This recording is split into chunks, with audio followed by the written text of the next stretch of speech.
هلو هلو، كل سنة وانتم طيبين. بمناسبة عاشورة عاملة معاكم النهاردة عاشورة متدلعة شوية، متدلعة بصوص الكراميل وبصوص الشوكولاتة. شايفين؟ خطيرة. حاجة جديدة كده ومختلفة عن العاشورة اللي بنعملها. وبرضه عاملين النوع السادة بتاعنا للي مش حابب الحركات دي. اهو شايفين. يلا بينا نشوف عملنا ايه. انا هنا معايا القمح، انا ايه كده لو في اي حاجة او كده، واغسله غسلة كويسة جدا. وبعد ما اغسله بحط بقى ميه نظيفه وبعلق عليه على النار. بحط 3 4 معالق سكر عشان البليله نفسها يبقى طعمها مسكر. خلاص هنا استوت، بسيبها مثلا ساعتين او حاجه لحد ما القمحيه كده تنفش وايه وحجمها يتضاعف. باجي هنا اصفيها بمصفى، باخد بقى الكميه في حله نظيفه، بحط عليها اللبن والسكر التحليه اللي انت تحبيها ورشه الفانيليا. وهنا معايا معلقتين كريم شانتيه هيخلي طعمها بقى خطير جدا. هادوبهم كده مع شويه لبن وهحطهم على على البليله اهو زي ما انتم شايفين. خلاص كده.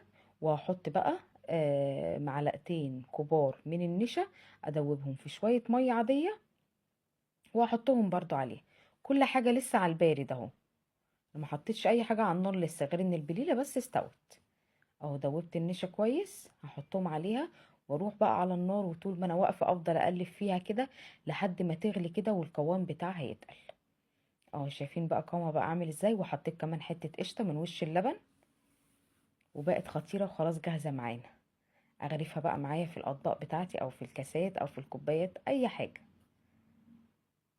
ريحتها خطيره والكريم شانتيه مخلي طعمها غني جدا وكريمي. اسيبها بقى تهدى شويه كده بعد ما غرفتها، ونيجي بقى معانا للصوصات.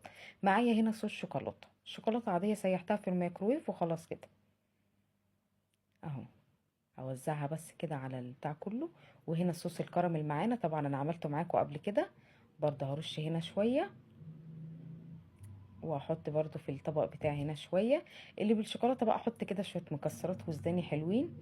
واللي بالكراميل معايا هنا بسكوت مكسراه كده، اي نوع بسكوت شاي عندك. وحتى برضه بيدي شكل كده وطعمه حلوة جدا.